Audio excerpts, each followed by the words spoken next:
A court in Turkiye has ordered the mayor of Istanbul be formally arrested and jailed pending trial on charges of corruption. Ekrem Imamoglu denies the accusations and says they're part of a smear campaign. Now, mass protests have been held nightly in Istanbul and the capital Ankara since he was detained on Wednesday. Supporters came out in spite of a ban on public gatherings. They say the charges against the opposition politician are politically motivated. Imamoglu had also been accused of terrorism, but those charges have been dropped. Well, more now on Turkiye's opposition politician who was arrested a short while ago. Ekrem Imamoglu is the mayor of Istanbul. He's a member of the opposition Republican People's Party, or CHP. He beat candidates from the governing AK party 3 times in local elections. A businessman turned politician, Imamoglu was elected in 2019 to lead Turkiye's largest city and economic hub, ending the governing party's hold on Istanbul. Imamoglu is the main opposition's candidate for the 2028 presidential election. His candidacy is expected to be announced later on Sunday.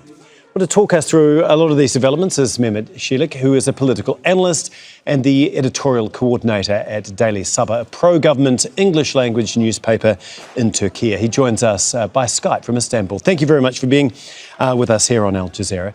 First of all, can you just talk us through how significant this move is by the courts today? How historic a day is it in recent Turkey political history? Well, indeed, this is one of the very historic moments for the recent political history of domestic Turkish politics, given the popularity of the figure that was, in the court today. Mr. Imamoglu has been a very significant political actor of the past, I would say, decade, although his appearance in the political arena as he is right now began in the past 2 elections ago when Mr. Imamoglu was elected as Istanbul mayor. However, since then, the opposition has been able to rally around him, and which has made him a very popular figure, although he was not picked as the presidential candidate in the previous presidential elections. And since then, his party changed, his popularity even grew further when he won the last elections, and he is seen as one of the main contenders and main rivals against Mr. Erdogan. So given the fact that he is now in jail, I think this is a very significant moment politically, both for the opposition and also for the ruling AK party and the government. How politically motivated is this move? Because this decision has been called a disgrace for the judicial system by some. I mean, how independent are the courts, and do you believe he'll get a fair trial? Well, I think, there's a few things that we need to look at. If this was a political move, and which was, as it is, has been claimed by many, if this was a political move, how would it serve to the interest of Mr. Erdogan and the AK party, the ruling AK party?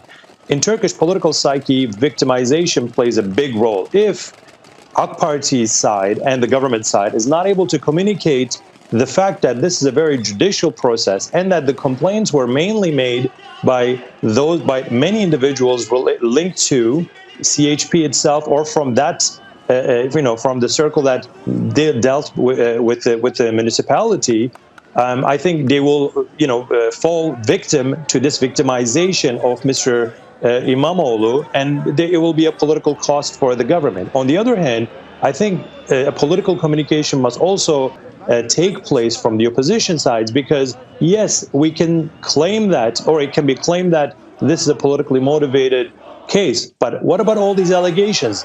Do they have an answer for any of these allegations, which are some very strong allegations against Mr. Imamoglu and other individuals? If they fail to do so, I'm afraid eventually there will be some questions that must be answered, other than just saying this is a politically motivated issue. Nevertheless, right, I think both sides must have a convincing work that needs to be done for the voters. But at this time, we know that that anger is there for when it comes to people, when it comes to the opposition, the CHP. So I think the fact that judiciary is dealing with this, and it wasn't AK Party or people linked to AK Party that really initiated these complaints. Still, both sides have a lot of communication to do to convince either side. Okay, thank you so much. We'll have to leave it there, but we do appreciate your time, Mehmet Celik from Istanbul. Thank you. Thank you. Make sure to subscribe to our channel to get the latest news from Al Jazeera.